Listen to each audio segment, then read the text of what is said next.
Done Sharmita Shetty, Shiggavi ಕ್ಷೇತ್ರಕ್ಕೆ ಕಾಂಗ್ರೆಸ್ ಅಭ್ಯರ್ಥಿ ಬಹುತೇಕ ಫೈನಲ್ ಅಂತ ಹೇಳಲಾಗ್ತಾ ಇದೆ. ಸಿಎಂ ವಿರುದ್ಧ ಅಲ್ಪಸಂಖ್ಯಾತರ ಅಸ್ತ್ರವನ್ನ ಪ್ರಯೋಗ ಮಾಡೋದಕ್ಕೆ ಕಾಂಗ್ರೆಸ್ ತಯಾರಿಗಳನ್ನ ಮಾಡಿಕೊಂಡಿದೆ. ಮುಸ್ಲಿಂ ಅಭ್ಯರ್ಥಿಯನ್ನ ಕಣಕ್ಕಿಳಿಸೋದಕ್ಕೆ ಕಾಂಗ್ರೆಸ್ ತೀರ್ಮಾನಕ್ಕೆ ಬಂದಿದೆ ಅನ್ನೋ ಚರ್ಚೆ ನಡೀತಾ ಇದೆ. ಹಾಗಾದ್ರೆ ಯಾರ ಅಭ್ಯರ್ಥಿ ಆಗ್ತಾರೆ ಕಾಂಗ್ರೆಸ್ ಇಂದ ಸಿಎಂ ವಿರುದ್ಧವಾಗಿ, ಬಸವರಾಜ ಬೊಮ್ಮಾಯಿ ವಿರುದ್ಧವಾಗಿ ಎದುರಾಳಿಯಾಗಿ? ಯಾಸಿರ್ ಖಾನ್ ಪಠಾಣ್ ಸ್ಪರ್ಧೆ ಮಾಡೋದು ಬಹುತೇಕ ಫಿಕ್ಸ್ ಅನ್ನೋ ಲೆಕ್ಕಾಚಾರದಲ್ಲಿ ಕಾಂಗ್ರೆಸ್ ಇದೆಯಂತೆ. ಈಗ ಮುಸ್ಲಿಂ ಅಭ್ಯರ್ಥಿಯನ್ನ ಕಣಕ್ಕಿಳಿಸೋದಕ್ಕೆ ಸಿಎಂ ವಿರುದ್ಧವಾಗಿ ಕಾಂಗ್ರೆಸ್ ಪ್ಲಾನ್ ಮಾಡಿಕೊಂಡಿದೆ. ಎಲ್ಲ ಅಳೆದು ತೂಗಿ ಚರ್ಚೆಯೆಲ್ಲ ಮಾಡಿ ಫೈನಲ್ ಮಾಡಲಾಗಿದೆ. ಕಾಂಗ್ರೆಸ್ ಇಂದ ಈ ಬಗ್ಗೆ ಅಧಿಕೃತ ಘೋಷಣೆಯೊಂದೇ ಬಾಕಿ ಉಳಿದಿರೋದು ಅನ್ನೋ ಲೆಕ್ಕಾಚಾರದಲ್ಲಿ ಕಾಂಗ್ರೆಸ್ ನಾಯಕರು ಇದ್ದಾರೆ. ಹಂಗ್ ನೋಡಕ್ ಹೋದ್ರೆ ಶಿಗ್ಗಾವಿಯಲ್ಲಿ ಲಿಂಗಾಯತರು ಅಫ್ಕೋರ್ಸ್ ನಿರ್ಣಾಯಕ 65,000 ಇದ್ದಾರೆ. ಇನ್ನು ಸೆಕೆಂಡ್ ಪ್ಲೇಸ್ ಅಲ್ಲಿ ಇರೋದು ನಿರ್ಣಾಯಕ ಸ್ಥಾನದಲ್ಲಿ ಮತದಾರರು ಅಂದ್ರೆ ಅದು ಅಲ್ಪಸಂಖ್ಯಾತರು ಅಂದ್ರೆ ಮುಸ್ಲಿಂ ಸಮುದಾಯ. ಸೊ ಹಾಗಾಗಿ ಇಲ್ಲಿ ಮುಸ್ಲಿಂ ಅಭ್ಯರ್ಥಿಯ ಅಸ್ತ್ರ ಪ್ರಯೋಗಕ್ಕೆ ಶಿಗ್ಗಾವಿಯಲ್ಲಿ ಕಾಂಗ್ರೆಸ್ ಬೇಕಾದಂತ ತಯಾರಿಗಳನ್ನ ಮಾಡಿಕೊಂಡಿದೆ. ಇದಕ್ಕೂ ಮುಂಚೆ ಚರ್ಚೆ ಆಗ್ತಾ ಇದ್ದಿದ್ದು ವಿನಯ್ ಕುಲಕರ್ಣಿ ಅವರನ್ನ ನಿಲ್ಲಿಸಬಹುದು ಕಾಂಗ್ರೆಸ್ ಅವರು ಎದುರಾಳಿಯಾಗಿ ಸಿಎಂ ವಿರುದ್ಧವಾಗಿ ಅಂತ ಹೇಳಿ. ಆ ಲೆಕ್ಕಾಚಾರ ಈಗ ಕೈಗೂಡಿಲ್ಲ. ಹಾಗಾಗಿ ಈಗ ಮುಸ್ಲಿಂ ಅಭ್ಯರ್ಥಿಯನ್ನ ಕಣಕ್ಕಿಳಿಸಬೇಕು. ಈ ಮುಖಾಂತರವಾಗಿ ಅಲ್ಪಸಂಖ್ಯಾತ ಅಸ್ತ್ರ ಪ್ರಯೋಗ ಮಾಡಿ ಸಿಎಂ ಬಸವರಾಜ ಬೊಮ್ಮಾಯಿ ಅವರನ್ನ ಕಟ್ ಹಾಕಬಹುದು ಅನ್ನೋದು ಕಾಂಗ್ರೆಸ್ನ ಲೆಕ್ಕಾಚಾರ. ಸೊ ಅಳೆದು ತೂಗಿ ಈಗ ಒಂದು ಹೆಸರನ್ನ ಫೈನಲ್ ಮಾಡಿದ್ದಾರೆ. ಅದು ಯಾಸಿರ್ ಖಾನ್ ಪಠಾಣ್ ಅಂತ ಹೇಳಿ ಅಧಿಕೃತ ಘೋಷಣೆಯೊಂದೇ ಸದ್ಯಕ್ಕೆ ಬಾಕಿ ಉಳಿದಿರೋದು.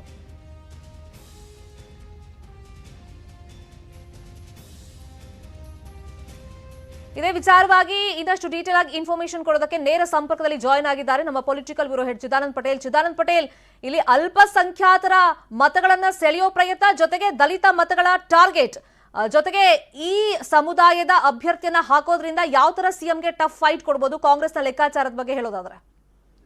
ಶರ್ಮಿತಾ ಶೆಟ್ಟಿ, ಮಹತ್ತರ ಬೆಳವಣಿಗೆಯೊಂದರಿನಲ್ಲಿ ರಾಜ್ಯದ ಮುಖ್ಯಮಂತ್ರಿ ಬಸವರಾಜ ಬೊಮ್ಮಾಯಿಯವರ ಶಿಗ್ಗಾವಿ ಕ್ಷೇತ್ರಕ್ಕೆ ಇದೀಗ ಕಾಂಗ್ರೆಸ್ ಪಕ್ಷ ಅಲ್ಪಸಂಖ್ಯಾತ ಅಭ್ಯರ್ಥಿಯನ್ನು ಕಣಕ್ಕಿಳಿಸಲು ನಿರ್ಧಾರವನ್ನು ಮಾಡಿರುವಂಥದ್ದು. ಸ್ಥಳೀಯರೇ ಆಗಿರ್ತಕ್ಕಂಥ ಯಾಸಿರ್ ಖಾನ್ ಪಠಾಣ್ ರವರನ್ನ ಅಭ್ಯರ್ಥಿಯಾಗಿ ಈಗಾಗಲೇ ತೀರ್ಮಾನವನ್ನು ತೆಗೆದುಕೊಂಡಿರತಕ್ಕಂಥದ್ದು ಅಧಿಕೃತ ಘೋಷಣೆಯೊಂದೇ ಬಾಕಿ. ಪ್ರಮುಖವಾಗಿ ಅಲ್ಲಿ ಇರ್ತಕ್ಕಂಥ ಅಲ್ಪಸಂಖ್ಯಾತ ಮತಗಳು, ಕುರುಬ ಮತಗಳು ಮತ್ತು ಅಲ್ಲಿರ್ತಕ್ಕಂಥ ಬಂಜಾರ ಮತಗಳು ಮತ್ತು ದಲಿತ ಮತಗಳನ್ನು ಲೆಕ್ಕಾಚಾರ ಹಾಕಿ ಮುಖ್ಯಮಂತ್ರಿಯನ್ನು ಮಣಿಸಲು ಕಾಂಗ್ರೆಸ್ ಪಕ್ಷ ಪ್ಲಾನ್ ಮಾಡಿದೆ ಅಂತ ಕೂಡ ಹೇಳಲಾಗ್ತಿದೆ. ಯಾಕಂತ ಹೇಳಿದ್ರೆ ಅಲ್ಲಿ ಲಿಂಗಾಯತರು ಒಟ್ಟು 65,000 ಮತದಾರ ಇರ್ತಕ್ಕಂಥದ್ದು. ಇದರ ಬೆನ್ನಲ್ಲೇ ಅಲ್ಪಸಂಖ್ಯಾತ ಮತಗಳು ಕೂಡ ಸುಮಾರು 65,000 ಇರುವಂಥದ್ದು. ಜೊತೆಗೆ ಕುರುಬ ಮತಗಳು 32,000ಕ್ಕೂ ಹೆಚ್ಚು ಇರ್ತಕ್ಕಂಥದ್ದು. ಜೊತೆಗೆ ಬಂಜಾರ ಸಮುದಾಯದ ಮತಗಳು 22,000 ಮತಗಳು ಇರ್ತಕ್ಕಂಥದ್ದು ಮತ್ತು ದಲಿತ ಮತಗಳು 25,000 ಮತಗಳು ಇರ್ತಕ್ಕಂಥದ್ದು. ಹಾಗಾಗಿ ಇಲ್ಲಿ ಪ್ರಮುಖವಾಗಿ ಅಲ್ಪಸಂಖ್ಯಾತ ಮತಗಳು, OBC ಮತಗಳು ಮತ್ತು ದಲಿತ ಮತಗಳನ್ನು ನಂಬಿ ಇದೀಗ ಕಾಂಗ್ರೆಸ್ ಪಕ್ಷ ಮುಸ್ಲಿಂ ಅಭ್ಯರ್ಥಿಗೆ ಟಿಕೆಟ್ ಅನ್ನು ಘೋಷಣೆ ಮಾಡಿರುವಂಥದ್ದು. ಹಾಗಾಗಿ ಅಲ್ಲಿರ್ತಕ್ಕಂಥ ಪಂಚಮಸಾಲಿ ಬಹುಸಂಖ್ಯಾತ ಪಂಚಮಸಾಲಿ ಮತಗಳು ಎಲ್ಲೊಂದು ಕಡೆ ಕಾಂಗ್ರೆಸ್ ಪರವಾಗಿ ಇರ್ತಾವ ಅಥವಾ ಮುಖ್ಯಮಂತ್ರಿ ಪರವಾಗಿ ನಿಲ್ತಾವ ಅನ್ನೋದು ಕಾದು ನೋಡಬೇಕಾಗಿದ್ರೆ.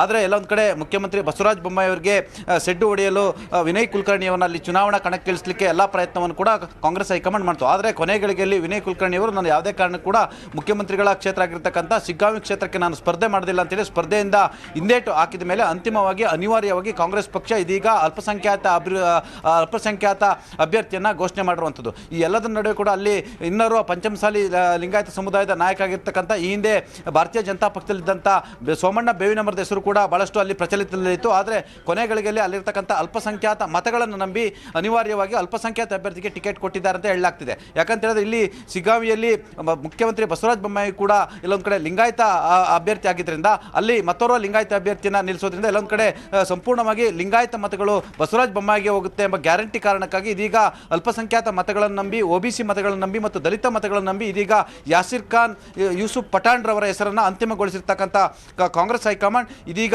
ಅಧಿಕೃತ ಘೋಷಣೆಯೊಂದೇ ಬಾಕಿ ಇರುವಂತದ್ದು. Sharmita Shetty, please be online. Chidanand Patel,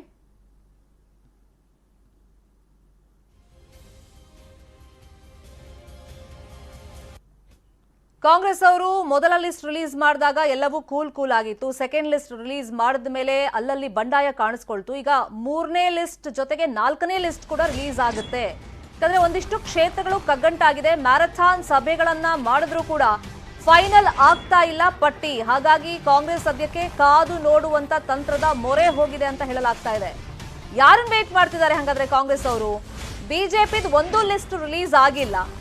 so first ಬಿಜೆಪಿದು list release ಆಗಲಿ, ಅದಾದ್ಮೇಲೆ ಕಾಂಗ್ರೆಸ್ನ 3ನೇ ಪಟ್ಟಿ ರಿಲೀಸ್ ಮಾಡೋಣ ಅಂತ ಹೇಳಿ ಪ್ಲಾನಿಂಗ್ ಅಲ್ಲಿ ಇದಾರಂತೆ. 58 ಕ್ಷೇತ್ರಗಳಲ್ಲಿ 46 ಕ್ಷೇತ್ರಗಳ ಪಟ್ಟಿ ಈಗಾಗಲೇ ಫೈನಲ್ ಆಗಿದೆ. 12 ಕ್ಷೇತ್ರಗಳಲ್ಲಿ ಈಗ ಸ್ವಲ್ಪ ಕಗ್ಗಂಟಾಗಿದೆ, ಯಾರನ್ನ ಅಖಾಡಕ್ಕೆ ಇಳಿಸ್ಬೇಕು ಅಂತ ಹೇಳಿ. ಆ 12 ಕ್ಷೇತ್ರಗಳ ಪೈಕಿ ಕೋಲಾರ, ಬಳ್ಳಾರಿ ನಗರ, ಪುಲಕೇಶಿ ನಗರ ಅದೆಲ್ಲ ಇನ್ಕ್ಲೂಡ್ ಆಗುತ್ತೆ. ಮಧ್ಯರಾತ್ರಿ 2 ಗಂಟೆ ತನಕನೂ ಕೂಡ ಖರ್ಗೆ ನಿವಾಸದಲ್ಲಿ ಸಭೆ ಮೇಲೆ ಸಭೆ ಮಾಡಿದ್ದಾರೆ, ಚರ್ಚೆ ಮೇಲೆ ಚರ್ಚೆ ಮಾಡಿದ್ದಾರೆ. ಇದೀಗ ಇವತ್ತಿನ ಬೆಳವಣಿಗೆ ನೋಡೋದಾದ್ರೆ ಬೆಳಿಗ್ಗೆಯಿಂದ ರಾಹುಲ್ ಗಾಂಧಿ ನಿವಾಸದಲ್ಲಿ ಸಿದ್ದರಾಮಯ್ಯ ಕಾಣಿಸ್ಕೊಂಡಿದ್ದಾರೆ, ಚರ್ಚೆಯನ್ನ ಮಾಡ್ತಾ ಇದ್ದಾರೆ. ಕೋಲಾರದಲ್ಲಿ ಅಂದ್ರೆ 2ನೇ ಕ್ಷೇತ್ರವಾಗಿ ಕೋಲಾರವನ್ನ ಆಯ್ಕೆ ಮಾಡಿಕೊಳ್ಳೋದು, ಅಲ್ಲಿ ಸ್ಪರ್ಧೆ ಮಾಡೋ ಕುರಿತಂತೆ ಅಂತಿಮ ನಿರ್ಧಾರ ಕೈಗೊಳ್ಳುವಂತ ಸಾಧ್ಯತೆಗಳಿದೆ. ಇದೇ ವಿಚಾರವಾಗಿ ಇನ್ನಷ್ಟು ಡೀಟೇಲ್ ಆಗಿ ಇನ್ಫಾರ್ಮೇಶನ್ ಕೊಡೋದಕ್ಕೆ ಒಂದ್ಸಗೆ ನೇರ ಸಂಪರ್ಕದಲ್ಲಿ ಜಾಯಿನ್ ಆಗಿದ್ರು ನಮ್ಮ political bureau head Chidanand Patel. Chidanand Patel, 46 ಕ್ಷೇತ್ರಗಳ ಪಟ್ಟಿ ಫೈನಲ್ ಆಗ್ಬಿಟ್ಟಿದೆ. ಈಗ ಬಿಜೆಪಿ ಅವರು ಫಸ್ಟ್ ಲಿಸ್ಟ್ ಅನೌನ್ಸ್ ಮಾಡ್ಲಿ, ಅಲ್ಲಿ ಭಿನ್ನಮತೀಯರನ್ನ ಕರ್ಕೊಂಡ್ಬರೋ ಪ್ಲಾನ್ ಇದ್ರೂ ಕೂಡ ಉಳಿದಿರುವಂತ 12 ಕ್ಷೇತ್ರಗಳಿದೆಯಲ್ಲ, ಅಲ್ಲಿ ಸ್ವಲ್ಪ ಕಗ್ಗಂಟಾಗಿದೆ. ಯಾವ ತರದ ಕಗ್ಗಂಟು, ಎಸ್ಪೆಷಲಿ ಪುಲಕೇಶಿ ನಗರ? ಶರ್ಮಿತಾ ಶೆಟ್ಟಿ, ಪ್ರಮುಖವಾಗಿ ಕಾಂಗ್ರೆಸ್ ಪಕ್ಷ ಇದೀಗ 58 ಅಭ್ಯರ್ಥಿಗಳ ಘೋಷಣೆಯನ್ನು ಮಾಡಬೇಕಿತ್ತು. ಅದರಲ್ಲಿ 46 ಅಭ್ಯರ್ಥಿಗಳ ಹೆಸರನ್ನು ಅಂತಿಮಗೊಳಿಸಿರುವಂಥದ್ದು. ಉಳಿದಂಥ 12 ಕ್ಷೇತ್ರಗಳು ಕಾಂಗ್ರೆಸ್ ಪಕ್ಷಕ್ಕೆ ನುಂಗಲಾರದ ಬಿಸಿ ತುಪ್ಪವಾಗಿ ಪರಿಣಮಿಸಿರುವಂಥದ್ದು. ಅದರಲ್ಲಿ ಪ್ರಮುಖವಾಗಿ 12 ಕ್ಷೇತ್ರಗಳಲ್ಲಿ ಅಗ್ಗಜಗ್ಗಾಟ ಆರಂಭ ಆಗಿರುವಂಥದ್ದು. ಪ್ರಮುಖವಾಗಿ ಅಥಣಿ ಕ್ಷೇತ್ರ ಸಂಬಂಧಪಟ್ಟಾಗ ಇದೀಗ ಕಾಂಗ್ರೆಸ್ ಪಕ್ಷ ಎಲ್ಲೊಂದು ಕಡೆ ಅಲ್ಲಿ ಲಕ್ಷ್ಮಣ್ ಸವದಿ ಅಥವಾ ಮಹೇಶ್ ಕುಮಟಳ್ಳಿ ಇಬ್ಬರಲ್ಲಿ ಯಾರಾದರೂ ಒಬ್ಬರು ಕಾಂಗ್ರೆಸ್ ಪಕ್ಷಕ್ಕೆ ಬಂದರೆ ಅವರಿಗೆ ಟಿಕೆಟ್ ಕೊಡಲಿಕ್ಕೆ ತೀರ್ಮಾನ ಮಾಡಿರುವಂಥದ್ದು. ಹಾಗಾಗಿ ಅಥಣಿ ಕ್ಷೇತ್ರವನ್ನು ಕೂಡ ಪೆಂಡಿಂಗ್ ಇಟ್ಟಿರ್ತಕ್ಕಂಥದ್ದು. ಇನ್ನು ಪುಲಕೇಶಿ ನಗರದಲ್ಲಿ ಅಖಂಡ ಶ್ರೀನಿವಾಸ ಮೂರ್ತಿ ಬದಲಾಗಿ ಅಲ್ಲಿ AC ಶ್ರೀನಿವಾಸ್ ಅಥವಾ ಪ್ರಸನ್ನ ಕುಮಾರ್ ಅಥವಾ ಬೈತಿ ಸುರೇಶ್ ಅವರ ಅಭ್ಯರ್ಥಿ ಆಗಿರ್ತಕ್ಕಂಥ ಸತೀಶ್, ಈ ಮೂವರಲ್ಲಿ ಯಾರು ಒಬ್ಬರಿಗೆ ಕೊಡ್ತಾರ ಅಥವಾ ಅಂತಿಮವಾಗಿ ಅಖಂಡ ಶ್ರೀನಿವಾಸ ಮೂರ್ತಿ ಕೊಡೋದ ಎನ್ನುವುದು ಈಗ ಚರ್ಚೆ ಆರಂಭ ಆಗಿರುವಂಥದ್ದು. ಒಟ್ಟಾರೆ DK ಶಿವಕುಮಾರ್ ಅವರು ಅಖಂಡ ಶ್ರೀನಿವಾಸ ಮೂರ್ತಿಗೆ ಯಾವುದೇ ಕಾರಣ ಕೂಡ ಟಿಕೆಟ್ ಅನ್ನು ಕೊಡಬಾರ್ದು, ಸರ್ವೆಯಲ್ಲಿ ಕೂಡ ಅವರ ವಿರುದ್ಧ ಬಂದಿದೆ. ಹಾಗಾಗಿ DK ಶಿವಕುಮಾರ್ ಅಖಂಡ ಶ್ರೀನಿವಾಸ ಮೂರ್ತಿ ವಿರುದ್ಧ ಇರತಕ್ಕಂಥದ್ದು. ಮತ್ತೊಂದು ಕಡೆ ಸಿದ್ದರಾಮಯ್ಯವರು ಅಖಂಡ ಶ್ರೀನಿವಾಸ ಮೂರ್ತಿ ಕೊಡಿ ಅಂತೇಳಿ ಈಗಾಗಲೇ ಅಗ್ಗಜಗ್ಗಾಟ ನಡೆದಿರುವಂಥದ್ದು. ಈ ಎಲ್ಲ ಬೆನ್ನಲ್ಲೇ, ಈ ಬೆಳವಣಿಗೆ ಬೆನ್ನಲ್ಲೇ AICC ಅಧ್ಯಕ್ಷ ಮಲ್ಲಿಕಾರ್ಜುನ್ ಖರ್ಗೆ ಅವರ ಅತ್ಯಾಪ್ತರು ಆಗಿರ್ತಕ್ಕಂಥ ಪ್ರಸನ್ನ ಕುಮಾರ್ ಅವರ ಹೆಸರು ಕೂಡ ಮುನ್ನೆಲೆಗೆ ಬಂದಿರುವಂಥದ್ದು. ಒಟ್ಟಾರೆ ಅಖಂಡ ಶ್ರೀನಿವಾಸ ಮೂರ್ತಿ ಟಿಕೆಟ್ ವಿಚಾರದಲ್ಲಿ ಸದ್ಯ ಕಗ್ಗಂಟು ಎದುರಾಗಿರುವಂಥದ್ದು. ಅಂತಿಮವಾಗಿ ರಾಹುಲ್ ಗಾಂಧಿ ಅದನ್ನು ನಿರ್ಧಾರವನ್ನು ತೆಗೆದುಕೊಳ್ಳಿದ್ದಾರೆ ಅಂತ ಹೇಳಲಾಗ್ತಿದೆ. ಇನ್ನು ಕೋಲಾರ ವಿಧಾನಸಭೆ ವಿಚಾರಕ್ಕೆ ಬಂದರೆ, ಕೋಲಾರದಲ್ಲಿ ಸಿದ್ದರಾಮಯ್ಯ ಕೂಡ ಅಲ್ಲಿ ಸ್ಪರ್ಧಾಕಾಂಕ್ಷಿಯಾಗಿದ್ದರು. ಈಗಾಗಲೇ ಕೋಲಾರ ಕ್ಷೇತ್ರವನ್ನು ಕೂಡ ಅವರು ಕೇಳಿದ್ರು. ಆದರೆ ಹೈಕಮಾಂಡ್ ತಾವು ವರ್ಣಾ ಕ್ಷೇತ್ರದಲ್ಲಿ ಮಾತ್ರ ನಿಲ್ಲಿ, ವರ್ಣಾ ಕ್ಷೇತ್ರ ಒಂದೇ ಸಾಕು, ಒಂದೇ ಕಡೆ ಕಾನ್ಸಂಟ್ರೇಟ್ ಮಾಡಿ ಅಂತ ಸೂಚನೆಯನ್ನು ಕೊಟ್ಟಿರುವಂಥದ್ದು. ಇದರ ಬೆನ್ನಲ್ಲೇ ಕೋಲಾರ ಕೇಳಿದ್ರಿಂದ ಕೋಲಾರದ ವಿಚಾರವನ್ನು ಕೂಡ ಹೈಕಮಾಂಡ್ ತೀರ್ಮಾನವನ್ನು ತೆಗೆದುಕೊಳ್ಳಿದೆ. ಇನ್ನು ರಾಯಚೂರು ನಗರದಲ್ಲಿ ಕೂಡ ಅಲ್ಪಸಂಖ್ಯಾತ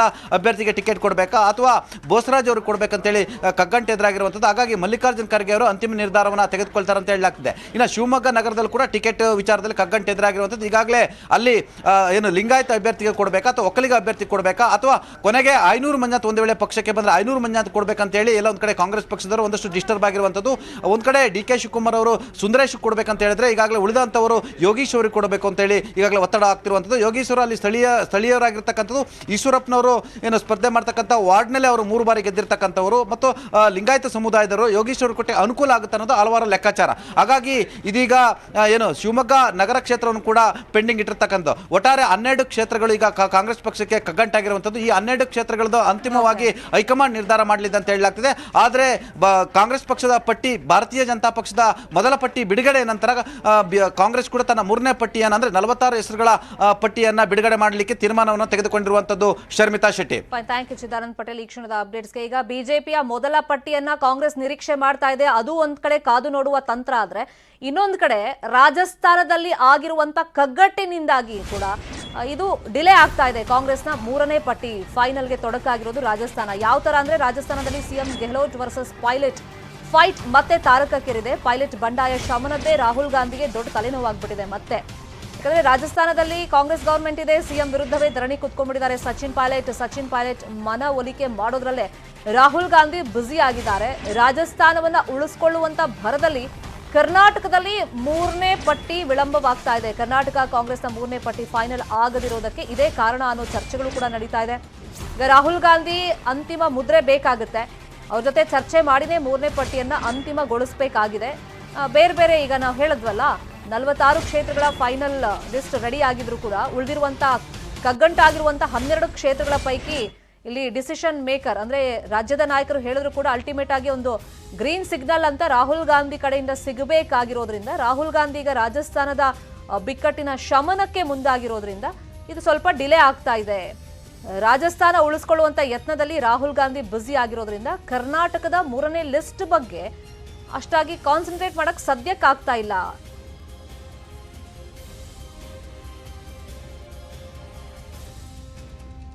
ಈ ಹಿಂದೆನೂ ಕೂಡ ಸಚಿನ್ ಪೈಲಟ್ ಬಂಡಾಯ ಎದ್ದಿದ್ರು ಅಶೋಕ್ ಗೆಹ್ಲೋಟ್ ವಿರುದ್ಧವಾಗಿ. ಆಗ ಸಮಾಧಾನ ಪಡಿಸಿದ್ದು ರಾಹುಲ್ ಗಾಂಧಿನೇ. ಈಗ ಮತ್ತೆ CM ವಿರುದ್ಧ ಸ್ವಪಕ್ಷೀಯರೇ ಆಗಿರುವಂತಹ ಪ್ರಮುಖ ನಾಯಕ ಅಂತ ಗುರುತಿಸಿಕೊಂಡಿರುವಂತಹ ಸಚಿನ್ ಪೈಲಟ್ ಧರಣಿ ಕುತ್ಕೊಂಡಿರೋದ್ರಿಂದ ಇದು ಕಾಂಗ್ರೆಸ್ಗೆ ಇರುಸು ಮುರುಸನ್ನ ತರಿಸಿದೆ. ಇದು ಕಾಂಗ್ರೆಸ್ ಕತೆ. ಆದ್ರೆ ಇನ್ನೊಂದ್ ಕಡೆ ಬಿಜೆಪಿ ಟಿಕೆಟ್ ಆಯ್ಕೆಗೆ ದೆಹಲಿಯಲ್ಲಿ ಸಭೆ ಮೇಲೆ ಸಭೆ ಕಳೆದ 3-4 ದಿನಗಳಿಂದ ನಡೆಯುತ್ತಲೇ ಇದೆ. ಆದ್ರೆ ಪಟ್ಟಿ ಈ ಕ್ಷಣ ಬಿಡುಗಡೆ ಆಗುತ್ತೆ, ಮುಂದಿನ ಕ್ಷಣ ಬಿಡುಗಡೆ ಆಗುತ್ತೆ, ಈ ತರದ ಲೆಕ್ಕಾಚಾರದಲ್ಲಿ ಕಾತರದಲ್ಲಿ ಹಾಲಿ ಶಾಸಕರು ಇದ್ದಾರೆ ಬಿಜೆಪಿಯವರು, ಮತ್ತೆ ಟಿಕೆಟ್ ಆಕಾಂಕ್ಷಿಗಳು ಕೂಡ ವೇಟ್ ಮಾಡ್ತಾನೇ ಇದ್ದಾರೆ. ಇವತ್ತೇ ಪಟ್ಟಿ ಬಿಡುಗಡೆ ನಿರೀಕ್ಷೆ ಮಾಡಬಹುದು ಅಂತ ಸಿಎಂ ಹೇಳಿದ್ದಾರೆ. ಇನ್ನು ಪ್ರಧಾನ್ ಭೇಟಿ ಬಳಿಕ ಸಿಎಂ ಬಸವರಾಜ ಬೊಮ್ಮಾಯಿ ಅವರು ಈ ಹೇಳಿಕೆಯನ್ನ ಕೊಟ್ಟಿರೋದು. ಧರ್ಮೇಂದ್ರ ಪ್ರಧಾನ್ ಭೇಟಿ ಮಾಡಿದ್ದಾರೆ. ಕಾರಣ ರಾಜ್ಯ ಬಿಜೆಪಿ ಚುನಾವಣಾ ಉಸ್ತುವಾರಿ ಹೊಣೆಗಾರಿಕೆಯನ್ನ ಧರ್ಮೇಂದ್ರ ಪ್ರಧಾನ್ ಅವರಿಗೆ ನೀಡಲಾಗಿದೆ. ಪಟ್ಟಿ ಬಿಡುಗಡೆ ಕುರಿತು ಇಬ್ರು ನಾಯಕರು ಮಾತುಕತೆಯನ್ನ ನಡೆಸಿದ್ದಾರೆ. ಹಾಗಾಗಿ ಇವತ್ತೇ ಪಟ್ಟಿ ರಿಲೀಸ್ ಆಗುವಂತ ಚಾನ್ಸಸ್ ಇದೆ. ಬಿಜೆಪಿದು ಫಸ್ಟ್ ಲಿಸ್ಟ್ ಅಂತ ಹೇಳಿ ಬಸವರಾಜ ಬೊಮ್ಮಾಯಿ ಅವರು ಹೇಳಿದ್ದಾರೆ. ಮೊನ್ನೆಯಿಂದಲೂ ಇದೇ ಮಾತನ್ನು ಹೇಳ್ತಾ ಬರ್ತಾ ಇದ್ದಾರೆ ಅವರು. ಇವತ್ತೇ ಬಿಡುಗಡೆ ಆಗ್ಬೋದು ಅಥವಾ ನಾಳೆ, ಈ ತರದ ಮಾತುಗಳನ್ನ ಹೇಳ್ತಾ ಬರ್ತಾ ಇದ್ದಾರೆ. ಸೊ ಇವತ್ತು ಕೂಡ ಅದೇ ಮಾತನ್ನು ಹೇಳಿದ್ದಾರೆ. ಇವತ್ತು ಜೆಪಿ ನಡ್ಡಾ ನೇತೃತ್ವದಲ್ಲಿ ಮತ್ತೊಂದು ಸುತ್ತಿನ ಮೀಟಿಂಗ್ ನಡೆಯುತ್ತೆ. ಅಮಿತ್ ಶಾ ಜೊತೆ ಚರ್ಚೆ ಮಾಡಿ ಟಿಕೆಟ್ ಫೈನಲ್ಗೆ ಸರ್ಕಸ್ ಅನ್ನ ರಾಜ್ಯ ನಾಯಕರು ಮಾಡ್ತಾ ಇದ್ದಾರೆ. ಇದೇ ವಿಚಾರವಾಗಿ ಇನ್ನಷ್ಟು ಡೀಟೇಲ್ ಆಗಿ ಇನ್ಫಾರ್ಮೇಶನ್ ಕೊಡೋದಕ್ಕೆ ನೇರ ಸಂಪರ್ಕದಲ್ಲಿ ಜಾಯ್ನ್ ಆಗಿದ್ದಾರೆ ನಮ್ಮ ಪೊಲಿಟಿಕಲ್ ಬ್ಯೂರೋ ರಿಪೋರ್ಟರ್ ಕೃಷ್ಣ. ಅದ್ಯಾಕೋ ಗಳಿಗೆ ಸರಿಯಾಗಿ ಕೂಡು ಬರ್ತಾ ಇಲ್ವಾ ಬಿಜೆಪಿಯ ಫಸ್ಟ್ ಲಿಸ್ಟ್ ಅನೌನ್ಸ್ ಆಗೋದಕ್ಕೆ? ಸಭೆ ಮೇಲೆ ಸಭೆ ಮಾಡ್ತಾ ಇದ್ದಾರೆ. ಒಂದಿಷ್ಟು ಕಡೆ ಬೇರೆ ಬೇರೆ ಸೂತ್ರಗಳನ್ನ ಅನುಸರಿಸಬೇಕು ಅಂತ ಹೇಳಿ ಇವರು ಹೇಳ್ತಾ ಇದ್ರು ಕೂಡ ಒಂದು ಲಿಸ್ಟ್ ಕೂಡ ರಿಲೀಸ್ ಆಗ್ತಾ ಇಲ್ಲ. ಮತ್ತೆ ಡಿಲೇ ಆಗಕ್ಕೆ ಕಾರಣ ಏನು ಇಷ್ಟೊಂದು ಸಭೆ ಮಾಡಿದ್ರು?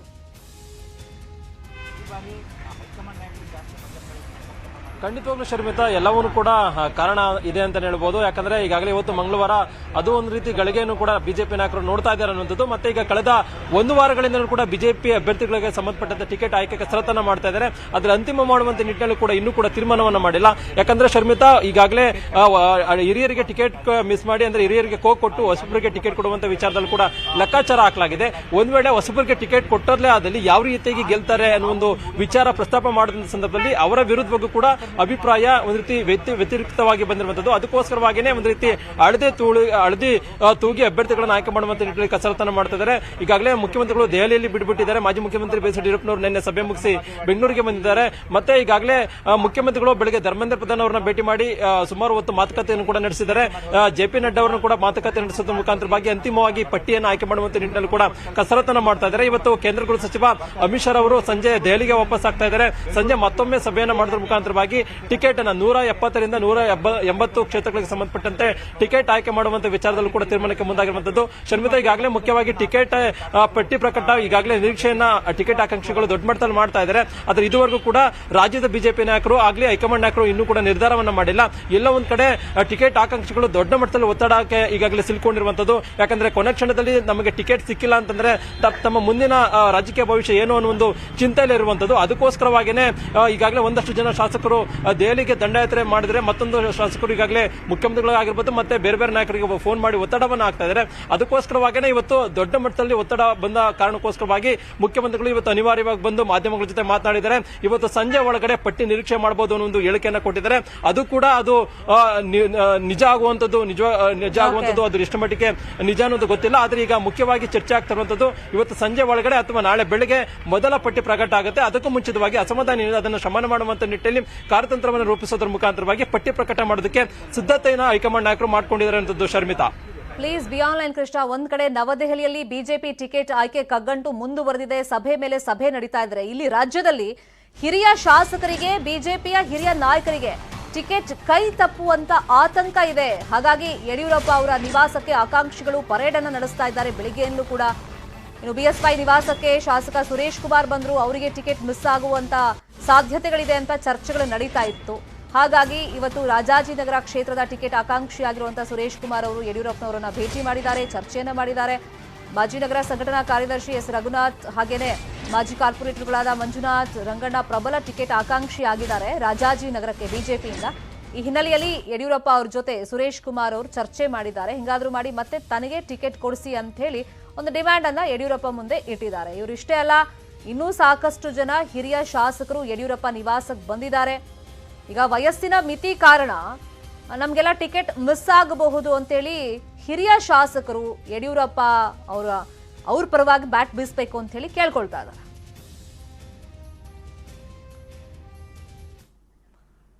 ಯಡಿಯೂರಪ್ಪ ನಿವಾಸಕ್ಕೆ ರಾಮಣ್ಣ ಲಮಾಣಿ ಅವರು ಕೂಡ ಆಗಮಿಸಿದ್ರು. ಶಿರಹಟ್ಟಿ ಶಾಸಕ ಅವರಿಗೂ ಟಿಕೆಟ್ ಮಿಸ್ ಆಗುವಂತ ಸಾಧ್ಯತೆಗಳಿದೆ ಅನ್ನೋ ಚರ್ಚೆಗಳು ನಡೀತಾ ಇತ್ತು. ಒನ್ಸ್ ಅಗೇನ್ ಅದೇ ವಯಸ್ಸಿನ ಮಿತಿ ಕಾರಣದಿಂದಾಗಿ ಆ ವರದಿ ಬರ್ತಾ ಇದ್ದಂತೆ ಟೆನ್ಷನ್ ಆಗಿ ಯಡಿಯೂರಪ್ಪ ನಿವಾಸಕ್ಕೆ ಬಂದಿದ್ದಾರೆ.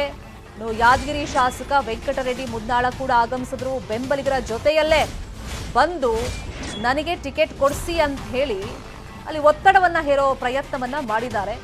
ಇವರಿಷ್ಟೇ ಅಲ್ಲ, ಇನ್ನೂ ಅನೇಕ ನಾಯಕರು ಯಡಿಯೂರಪ್ಪ ಅವ್ರ ನಿವಾಸಕ್ಕೆ ಬರ್ತಾ ಇದ್ದಾರೆ, ಚರ್ಚೆಯನ್ನ ಮಾಡ್ತಾ ಇದ್ದಾರೆ. ಇನ್ಫ್ಯಾಕ್ಟ್ ಯಡಿಯೂರಪ್ಪನವರು ಕೂಡ ದೆಹಲಿಗೆ ಹೋದಂತ ಸಂದರ್ಭದಲ್ಲಿ ತಮ್ಮ ಬೆಂಬಲಿಗರಿಗೆ ಟಿಕೆಟ್ ಕೊಡಬೇಕು ಇಂತಿಷ್ಟು ಕ್ಷೇತ್ರಗಳಲ್ಲಿ ಅಂತ ಡಿಮ್ಯಾಂಡ್ ಅನ್ನು ಇಟ್ಟಿದ್ದಾರೆ ಅಂತೆಲ್ಲ ಚರ್ಚೆಗಳು ನಡೀತಾ ಇತ್ತು. ಇದೇ ವಿಚಾರವಾಗಿ ಇನ್ನಷ್ಟು ಡೀಟೇಲ್ ಆಗಿ ಇನ್ಫಾರ್ಮೇಶನ್ ಕೊಡೋದಕ್ಕೆ ನೇರ ಸಂಪರ್ಕದಲ್ಲಿ ಜಾಯಿನ್ ಆಗಿದ್ರು ನಮ್ಮ ಪೊಲಿಟಿಕಲ್ ಬ್ಯೂರೋ ರಿಪೋರ್ಟರ್ ಕೃಷ್ಣ. ಈಗ ವಯಸ್ಸಿನ ಮಿತಿ ಕಾರಣ ಮತ್ತೆ ಒಂದಿಷ್ಟು ಚರ್ಚೆಗಳು ನಡೀತಾ ಇತ್ತಲ್ಲ, ಹಾಲಿ ಶಾಸಕರಿಗೆ, ಕೆಲಸ ಮಾಡದ ಶಾಸಕರಿಗೆ ಟಿಕೆಟ್ ಕೊಡಬೇಡಿ ಅಂತ ಹೇಳಿ ಮೋದಿ ಅವರೇ ಮೊನ್ನೆ ಸಭೆಯಲ್ಲಿ ಹೇಳಿದ್ರು ಅಂತ. ಹಾಗಾಗಿ ಆ ವರದಿಯೆಲ್ಲ ಬರ್ತಾ ಇದ್ದಂತೆ ಆತಂಕದಲ್ಲಿರುವಂತ ಹಿರಿಯ ನಾಯಕರು ಬರ್ತಾ ಇದ್ದಾರೆ. ಪ್ರಮುಖವಾಗಿ ಯಾರ್ಯಾರು ಬಂದಿದ್ದಾರೆ? ಯಡಿಯೂರಪ್ಪನವರು ಏನಾದ್ರು ಪ್ರಾಮಿಸ್ ಮಾಡಿದಾರಾ?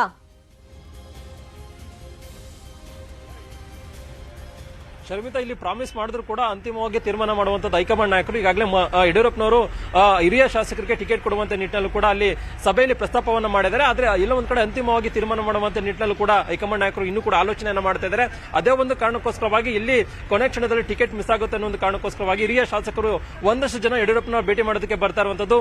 ಬೆಳಗ್ಗೆಯಿಂದನೂ ಕೂಡ ಅಂದ್ರೆ ಯಾದಗಿರಿ ಶಾಸಕರಾಗಿರ್ಬೋದು ಮತ್ತೆ ಶಿರಹಟ್ಟಿ ಶಾಸಕರಾಗಿರ್ಬೋದು, ಇವರೆಲ್ಲರೂ ಕೂಡ ವಯಸ್ಸಿನ ಮಿತಿ ಮೀರಿದಂತವರು. ಇವ್ರಿಗೆ 70 ವರ್ಷ ಪೂರೈಸಿದಾಗಿದೆ. ಹೀಗಾಗಿ ಇವ್ರಿಗೆ ಟಿಕೆಟ್ ಸಿಗಲ್ಲ ಅನ್ನೋದ್ರ ಬಗ್ಗೆ ಕೂಡ ಸಾಕಷ್ಟು ದೊಡ್ಡ ಮಟ್ಟದ ಚರ್ಚೆ ಆಗ್ತಾ ಇದೆ. ಮತ್ತು ಹೈಕಮಾಂಡ್ ನಾಯಕರು ಕೂಡ ಇದೇ ಒಂದು ವಿಚಾರವನ್ನು ಕೂಡ ಪ್ರಸ್ತಾಪವನ್ನು ಮಾಡಿದ್ದಾರೆ ಅನ್ನುವಂಥದ್ದು. ಅದಕ್ಕೋಸ್ಕರವಾಗಿ ಆತಂಕದಲ್ಲಿ ತಮಗೆ ಟಿಕೆಟ್ ಸಿಗುತ್ತಾ ಇಲ್ವೋ ಅನ್ನೊಂದು ವಿಚಾರವನ್ನು ಇಟ್ಕೊಂಡು ಈಗ ಯಡಿಯೂರಪ್ಪನವರನ್ನ ಭೇಟಿ ಮಾಡಿ ಒಂದು ರೀತಿ ಖಚಿತಪಡಿಸಿಕೊಳ್ತಾ ಇದ್ದಾರೆ. ಮತ್ತೆ ಯಡಿಯೂರಪ್ಪನವರು ಕೂಡ ಅವರಿಗೆ ಪ್ರಾಮಿಸ್ ಅನ್ನ ಮಾಡಿದ್ದಾರೆ, ನಿಮಗೆ ಹೈಕಮಾಂಡ್ ನಾಯಕರು ಟಿಕೆಟ್ ಕೊಡ್ತಾರೆ ಅನ್ನೋ ಹೇಳಿಕೆಯನ್ನು ಕೊಟ್ಟಿದ್ದಾರೆ ಯಡಿಯೂರಪ್ಪನವರು.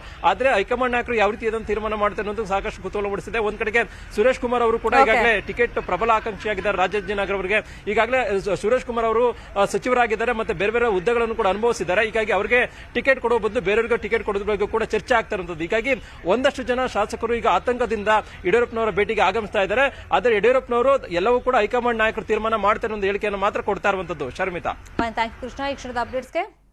ಹಾಸನ ಜೆಡಿಎಸ್ ಟಿಕೆಟ್ ವಿಷಯವಾಗಿ ರೇವಣ್ಣ ಹಾಗೆಯೇ ಕುಮಾರಸ್ವಾಮಿ ನಡುವೆ ಟಾಕ್ ವಾರ್ ಜೋರಾಗಿ ನಡೀತಾ ಇದೆ. ಭವಾನಿ ರೇವಣ್ಣ ಅವರನ್ನ ಕೆಣಕ್ತಾ ಇರೋದು ನಾನಲ್ಲ, ಅವರು ಹಾಸನದಲ್ಲಿ ನಿಂತರೂ ಗೆಲ್ಲಲ್ಲ ಅಂತ ಹೇಳಿ ಕುಮಾರಸ್ವಾಮಿ ಇವತ್ತು ಟಾಂಗ್ ಕೊಟ್ಟಿದ್ದಾರೆ. ನಿನ್ನೆ ಮಾತಾಡುವಂತ ಸಂದರ್ಭದಲ್ಲಿ ರೇವಣ್ಣ ಹೇಳಿದ್ರು, ಭವಾನಿ ಹೆಸರನ್ನ ಹಗಲು ರಾತ್ರಿ ಯಾಕೆ ನೀವು ಎತ್ತುತ್ತಾ ಇದ್ದೀರಾ, ದೇವೇಗೌಡರ ಕುಟುಂಬ ಒಡೆಯೋದಕ್ಕೆ ಶಕುನಿಗಳು ಪ್ರಯತ್ನ ಪಡ್ತಾ ಇದ್ದಾರೆ ಅಂತ ಕುಮಾರಸ್ವಾಮಿ ಟಾಂಗ್ ಕೊಟ್ರು. ಅದಕ್ಕೆ ರೇವಣ್ಣ ಬಲಿಯಾಗ್ತಾ ಇದ್ದಾರೆ ಅಂತಾನೂ ಕೂಡ ಕುಮಾರಸ್ವಾಮಿ ಸ್ಟೇಟ್ಮೆಂಟ್ ಅನ್ನ ಕೊಟ್ಟಿದ್ದಾರೆ. ಇಲ್ಲಿ ಸಹೋದರರ ಮಧ್ಯೆ ಹಾಸನ ಟಿಕೆಟ್ ವಿಷಯವಾಗಿ ದಂಗಲ್ ಜೋರಾಗಿ ನಡೀತಾ ಇದೆ. ಇನ್ಫ್ಯಾಕ್ಟ್ ನನ್ನ ಹತ್ರ ರೇವಣ್ಣ ಈ ವಿಷಯವಾಗಿ ಮಾತೇ ಆಡಿಲ್ಲ ಅಂತ ಕುಮಾರಸ್ವಾಮಿ ಹೇಳ್ತಾ ಇದ್ದಾರೆ. ಇನ್ನೊಂದ್ ಕಡೆ ಪ್ರತಿಷ್ಠೆಯಾಗಿ ವಿಷಯವನ್ನ ತಗೊಂಡಿರುವಂತ ರೇವಣ್ಣ ಹೆಂಗಾದ್ರೂ ಮಾಡಿ ಟಿಕೆಟ್ ತಗೊಳ್ಳೇಬೇಕು, ಈಗ ಹೊಸ ಸ್ಟ್ರಾಟಜಿ ಅವ್ರದ್ದು, ನನಗೆ ಕೊಡಿ ಟಿಕೆಟ್ ಅಂತ ದೇವೇಗೌಡರನ್ನ ಕೇಳಿದ್ದಾರೆ. ಇದೇ ವಿಚಾರವಾಗಿ ಇನ್ನಷ್ಟು ಡೀಟೇಲ್ ಆಗಿ ಇನ್ಫಾರ್ಮೇಶನ್ ಕೊಡೋದಕ್ಕೆ ನ್ಯೂಸ್ ರೂಮ್ ಇಂದ ನೇರ ಸಂಪರ್ಕದಲ್ಲಿ ಜಾಯ್ನ್ ಆಗಿದ್ದಾರೆ ನಮ್ಮ ಔಟ್ಪುಟ್ ಹೆಡ್ ಮಧು. ಇಲ್ಲಿ ಯಾರನ್ನ ಕೆಣಕ್ತಾ ಇದ್ದಾರೆ, ಪ್ರವೋಕ್ ಮಾಡ್ತಾ ಇದ್ದಾರೆ ಗೊತ್ತಾಗ್ತಾ ಇಲ್ಲ. ಆದ್ರೆ ಇವ್ರು ಕೊಡುವಂತ ಪ್ರತಿಯೊಂದು ಸ್ಟೇಟ್ಮೆಂಟ್ ಇಂದಾಗಿ ಪಕ್ಷಕ್ಕೆ ಎಲೆಕ್ಷನ್ ಸಂದರ್ಭದಲ್ಲಿ ಡ್ಯಾಮೇಜ್ ಅಂತೂ ಆಗ್ತಾ ಇದೆ. ಈಗ ಹಾಸನದಲ್ಲಿ ಟಿಕೆಟ್ ಕೊಟ್ಟರು ಭವಾನಿ ಗೆಲ್ಲಲ್ಲ ಅನ್ನೋ ಸ್ಟೇಟ್ಮೆಂಟ್ ಇದೆಯಲ್ಲ ಕುಮಾರಸ್ವಾಮಿ ಅವ್ರದ್ದು, ಇದನ್ನ ರೇವಣ್ಣ ಮತ್ತೆ ಅವ್ರ ಫ್ಯಾಮಿಲಿ ಯಾವ ತರ ರಿಸೀವ್ ಮಾಡ್ಕೊಳ್ಬಹುದು? ಶರ್ಮಿತಾ, ಇದು ಬರೀ ಹಾಸನ ಕ್ಷೇತ್ರದ ಟಿಕೆಟ್ಗಷ್ಟೇ ಸೀಮಿತವಾಗಿಲ್ಲ. ಆದರೆ ಈ ಹಾಸನದ ಎಂಟೈರ್ ಹಾಸನ ರಾಜಕಾರಣದಲ್ಲಿ ಕಳೆದ 3 ದಶಕಗಳಿಂದ ರೇವಣ್ಣ ಅವರ ಹಿಡಿತ ಹೇಗಿತ್ತು ಅಂತಂದ್ರೆ, ಅಲ್ಲಿ ಯಾವುದೇ ಟಿಕೆಟ್ ಘೋಷಣೆ ಇರ್ಬೋದು, ಹಂಚಿಕೆ ಇರ್ಬೋದು, ಅಥವಾ ಯಾವುದೇ ದೊಡ್ಡ ದೊಡ್ಡ ಸಮಾವೇಶಗಳಿರ್ಬೋದು, ಎಲ್ಲದರಲ್ಲೂ ಕೂಡ ರೇವಣ್ಣ ಅವರದ್ದೇ ಅಂತಿಮ ಮಾತು. ಯಾವುದಾದ್ರೂ ತುಂಬಾ ದೊಡ್ಡ ಮಟ್ಟದ ಬಿಕ್ಕಟ್ಟು ಎದುರಾಗ ಮಾತ್ರ ಏನು ದೇವೇಗೌಡರು ಮಧ್ಯಸ್ಥಿಕೆಯನ್ನು ಅಥವಾ ಮಧ್ಯಪ್ರವೇಶವನ್ನು ಮಾಡ್ತಿದ್ರೆ ಹೊರತು ಬಹುತೇಕ ಹಾಸನದ ರಾಜಕಾರಣದಲ್ಲಿ ಕುಮಾರಸ್ವಾಮಿ ಅವರಿಗೆ, ಅವರು 2 ಸಾರಿ ಮುಖ್ಯಮಂತ್ರಿ ಆಗಿದ್ರು ಕೂಡ, ರಾಜ್ಯಾಧ್ಯಕ್ಷರಾಗಿದ್ರು ಕೂಡ, ಪಕ್ಷದ ಸ್ಟಾರ್ ಪ್ರಚಾರಕರು ಮತ್ತು ಪರಮೋಚ್ಚ ನಾಯಕರ ರೀತಿ ಈಗಿನ ಮಟ್ಟದಲ್ಲಿ ಭವಿಷ್ಯದ ಮುಖ ಅಂತ ಲೆಕ್ಕಾಚಾರ ಇದ್ರೂ ಕೂಡ, ಅಥವಾ ಪಕ್ಷದ ಅಂತಃಶಕ್ತಿ ಅಂತ ಕರೆಸ್ಕೊಂಡ್ರು ಕೂಡ, ಹಾಸನ ರಾಜಕಾರಣ ಅಂತ ಬಂದ್ರೆ ಹಾಸನವೇ ಒಂದು ಸಪರೇಟ್ ರಾಜ್ಯ, ಏನು ಹೊಳೆ ನರಸೀಪುರವೇ ಅದರ ರಾಜಧಾನಿ ಅನ್ನೋ ರೀತಿ ರಾಜಕಾರಣವನ್ನು ಮಾಡ್ಕೊಂಡು ಬಂದಿರುವಂಥದ್ದು ರೇವಣ್ಣ ಅವರು. ಹೀಗಾಗಿ ಈ ಸಲದ ಟಿಕೆಟ್ ಹಂಚಿಕೆ ವಿಚಾರದಲ್ಲೂ ಕೂಡ ಭವಾನಿ ಅವರ ಹೆಸರು ಪ್ರಸ್ತಾಪವಾದಾಗ ನನ್ನ ಮಾತನ್ನ ಏನು ಧಿಕ್ಕರಿಸಿ ಅಥವಾ ನನ್ನನ್ನು ಪರಿಗಣಿಸಿ, ನನ್ನ ಅಭಿಪ್ರಾಯವನ್ನು ಪರಿಗಣಿಸದೆ ಸ್ವರೂಪ್ ಅವರಿಗೆ ಘೋಷಣೆಯನ್ನು ಮಾಡ್ತಾರೆ ಅಥವಾ ಅಂಥದ್ದೊಂದು ಅಂತಿಮ ಹಂತದ ಸಿದ್ಧತೆಗಳಾಗ್ತವೆ ಅಂತ ಯಾವುದೇ ಒಂದು ಊಹೆಯನ್ನ ರೇವಣ್ಣ ಅವರು ಮಾಡಿರಲಿಲ್ಲ. ಆದರೆ ಮೊದಲ ಬಾರಿಗೆ ಏನು ರೇವಣ್ಣ ಅವರ ಆಧಿಪತ್ಯ ಏನಿದೆ ಹಾಸನದಲ್ಲಿ, ಆ ಆಧಿಪತ್ಯವನ್ನ ಮೀರಿ ಕುಮಾರಸ್ವಾಮಿ ಅವರು ಸಾಮಾನ್ಯ ಕಾರ್ಯಕರ್ತ ಅಥವಾ ಸ್ವರೂಪ್ ಇಂತೆಲ್ಲ ಏನು ವಿಚಾರಗಳನ್ನ ಚರ್ಚೆಗೆ ಮುನ್ನೆಲೆಗೆ ತಂದ್ರು. ಆ ಮುನ್ನೆಲೆಗೆ ತಂದಿರುವ ಹಿನ್ನೆಲೆ ನೋಡಿದ್ರೆ ಇಲ್ಲಿ ಪಕ್ಷದೊಳಗೆ ಭವಿಷ್ಯದ ಏನು ಹಿಡಿತ ಯಾರ ಕೈ ಮೇಲಾಗುತ್ತೆ. ಈಗೇನು ಕುಮಾರಸ್ವಾಮಿ ಅವರು ಇದ್ದಾರೆ, ಮತ್ತೆ ನಿಖಿಲ್ ಕುಮಾರಸ್ವಾಮಿ ಅವರು ಬಂದಿದ್ದಾರೆ. ಬರೀ ಕುಟುಂಬ ರಾಜಕಾರಣ ಅಂತ ಬಂದ್ರೆ ಬರೀ ನಮ್ಮ ಫ್ಯಾಮಿಲಿಗೆ ಅಷ್ಟೇ ಸೀಮಿತನ, ಅನಿತ್ ಕುಮಾರಸ್ವಾಮಿ ಅವರು ಬಂದಿರಲ್ವಾ, ಆ ದಿನಗಳಲ್ಲಿ ಇಂತಹ ಯಾವುದೇ ಚರ್ಚೆಗಳಾಗಿರಲಿಲ್ವಾ, ಇಂತೆಲ್ಲ ಹೊಸ ಹೊಸ ಆಯಾಮಗಳನ್ನು ಪಡ್ಕೊಂಡಿದೆ. ಮತ್ತು ಭವಾನಿ ಅವರು ವಿಧಾನಸಭೆಯನ್ನು ಪ್ರವೇಶ ಮಾಡಬೇಕು ಅನ್ನೋದು ಇವತ್ತಿನ ಕನಸೇನಲ್ಲ. ಸುಮಾರು 1 ದಶಕದಿಂದ ಈ ವಿಚಾರದಲ್ಲಿ ರೇವಣ್ಣ ಫ್ಯಾಮಿಲಿ ಮತ್ತು ಕುಮಾರಸ್ವಾಮಿ ಅವರ ಫ್ಯಾಮಿಲಿ ನಡುವೆ ದೊಡ್ಡ ತಿಕ್ಕಾಟ ನಡೀತಾನೆ ಇದೆ. ಹೀಗಾಗಿ ಸ್ವರೂಪ ಅವರನ್ನ ಯಾರು ಮುನ್ನೆಲೆಗೆ ತಂದಿರು, ಇದೇ ರೇವಣ್ಣ ಅವರು ಜಿಲ್ಲಾ ಪಂಚಾಯತ್ನ ಉಪಾಧ್ಯಕ್ಷರನ್ನಾಗಿ ಮಾಡಿ ಹೆಸರೇ ಇಲ್ದಿದ್ದಂತ ಸ್ವರೂಪನ ಅವರ ತಂದೆಯ ಹಿನ್ನೆಲೆ ಇರಬಹುದು, ಆದ್ರೆ ಸ್ವರೂಪ್ ಅವರಿಗೆ ಒಂದು ವೈಯಕ್ತಿಕವಾಗಿ ಒಂದು ವೇದಿಕೆಯನ್ನು ಕೊಟ್ಟಿದ್ದು ಇದೇ ರೇವಣ್ಣ ಅವರು. ಆದ್ರೆ ಅದೇ ಸ್ವರೂಪ್ ಅವರ ಒಂದು ವಿಚಾರದಲ್ಲಿ, ಅದೇ ಸ್ವರೂಪ್ ಅವರ ಒಂದು ಟಿಕೆಟ್ ವಿಚಾರದಲ್ಲಿ ರೇವಣ್ಣ ಅವರ ಆಧಿಪತ್ಯವನ್ನು ಹಾಸನದಲ್ಲಿ ಮಂಕು ಮಾಡಬೇಕು, ಅಥವಾ ಈ ಮೂಲಕ ತಮ್ಮ ಕುಟುಂಬದ ಅಥವಾ ತಮ್ಮ ವೈಯಕ್ತಿಕ ವರ್ಚಸ್ಸನ್ನ ರಾಮನಗರ, ಮಂಡ್ಯ ಇದನ್ನ ಮೀರಿ ಮತ್ತೆ ತಮ್ಮ ತವರು ಜಿಲ್ಲೆಯಾದಂತಹ ಹಾಸನಕ್ಕೂ ಕೂಡ ವಿಸ್ತರಿಸಿಕೊಳ್ಬೇಕು ಅನ್ನೋ ಲೆಕ್ಕಾಚಾರ ಕುಮಾರಸ್ವಾಮಿ ಅವರ ಒಂದು ಪಟ್ಟಲ್ಲಿ ಕಾಣಿಸ್ತಾ ಇದೆ. ಸಹಜವಾಗಿ ಇದು ಭವಾನಿ ಅವರನ್ನ ಕೆರಳಿಸಿದೆ. ಶತಾಯಗತಾಯ ಒಂದು ದೈವಿಕವಾಗಿ ಅಥವಾ ಆಧ್ಯಾತ್ಮಿಕವಾಗಿ ತುಂಬಾ ನಂಬಿಕೆಗಳನ್ನ ಲೆಕ್ಕಾಚಾರಗಳನ್ನ ಇಟ್ಕೊಂಡಿರುವಂತಹ ಈ ಫ್ಯಾಮಿಲಿಯಲ್ಲಿ ಭವಾನಿ ಅವರು ಚರ್ಚೆ ಆಗ್ತಾ ಇರುವಂತಹ ವಿಚಾರ ಅಂದ್ರೆ ಭವಾನಿ ಅವರಿಗೆ ಮುಂದೆ ಒಳ್ಳೆ ಭವಿಷ್ಯ ಇದೆ, ರಾಜಯೋಗ ಇದೆ ಅಂತ ಒಂದು ಮಾತುಗಳು ಕೂಡ ಕ್ಷೇತ್ರದ ವ್ಯಾಪ್ತಿಯಲ್ಲಿ, ಜಿಲ್ಲೆ ವ್ಯಾಪ್ತಿಯಲ್ಲಿ ಪಕ್ಷದೊಳಗೆ ಚರ್ಚೆ ನಡೀತಾ ಇದೆ. ಸೊ ಈ ರಾಜಯೋಗ ಅನ್ನುವಂಥ ಒಂದು ವದಂತಿ ಅಥವಾ ಮಾತು, ಗುಸುಗುಸು ಚರ್ಚೆಗಳನ್ನ ಅಷ್ಟಕ್ಕೆ ಸೀಮಿತವಾಗಿ ನೋಡಬೇಕಾಗಿಲ್ಲ. ಅದು ಮುಂದೆ ಹೋದಾಗ ಕುಮಾರಸ್ವಾಮಿ ಅವರ ಪ್ರಾಬಲ್ಯ ಹಿಡಿತ ಏನಾಗುತ್ತೆ ಪಕ್ಷದೊಳಗಡೆ, ಭವಾನಿ ಅವರ ವರ್ಚಸ್ಸು ಯಾವ ರೀತಿ ಆಗುತ್ತೆ, ಹೀಗೆ ಪರ್ಯಾಯ ಶಕ್ತಿಗಳ ಉದಯಕ್ಕೆ ವೇದಿಕೆ ಆಗುತ್ತೆ. ಅಂತದೊಂದು ವೇದಿಕೆಯನ್ನು ಕಲ್ಪಿಸ್ಕೊಡ್ಬೇಕಾ, ಈ ಹಂತದಲ್ಲೇ ಇದನ್ನ ಸಪ್ರೆಸ್ ಮಾಡಬೇಕು ಅನ್ನೋ ಲೆಕ್ಕಾಚಾರದಲ್ಲಿ ಇಷ್ಟೆಲ್ಲ ಒತ್ತಡಗಳಾಗ್ತಾ ಇದೆ. ಮತ್ತು ಇಷ್ಟು ವರ್ಷ ಜಿಲ್ಲೆಯ ರಾಜಕಾರಣವನ್ನ ಹಿಡಿತದಲ್ಲಿ ಇಟ್ಕೊಂಡಿರುವಂತ ನನ್ನನ್ನ ಮೀರಿ ಯಾಕೆ ಅಂತ ಒಂದು ನಿರ್ಧಾರಗಳನ್ನ ನನ್ನ ವಿರುದ್ಧ ಭವಾನಿ ವಿರುದ್ಧ ಪದೇ ಪದೇ ಮಾಡ್ತಾ ಹೇಳಿಕೆಗಳ ಮೂಲಕ ಅಥವಾ ಬೆಳವಣಿಗೆಗಳ ಮೂಲಕ ಕೊಡಬೇಕು ಅನ್ನೋಂಥ ಒಂದು ಬಹಿರಂಗವಾಗಿ ಬಂಡಾಯವನ್ನು ಸಾರದಂತಿದೆ. ಒಟ್ಟಾರೆ ಈ ವಿಚಾರದಲ್ಲಿ ದೇವೇಗೌಡರು ಖುದ್ದು ಸ್ವತಃ ದೇವೇಗೌಡರು ಕೂಡ ಅಸಹಾಯಕರಾಗಿರೋದಂತೂ ಖಂಡಿತ ಕಾಣಿಸ್ತಾ ಇದೆ ಮೊದಲ ಬಾರಿಗೆ. ಶರ್ಮಿತಾ, ಥ್ಯಾಂಕ್ ಯು ಮಧು ತಮ್ಮೆಲ್ಲ ಅನಾಲಿಸಿಸ್ಗೆ. ಇವಿಷ್ಟು ಸದ್ಯದ ನ್ಯೂಸ್ ಅಪ್ಡೇಟ್ಸ್. ನೋಡ್ತಾರಿ ನ್ಯೂಸ್ 18, ಜಾಲ ನಮ್ಮದು, ಬಲ ನಿಮ್ಮದು. Headlines presented by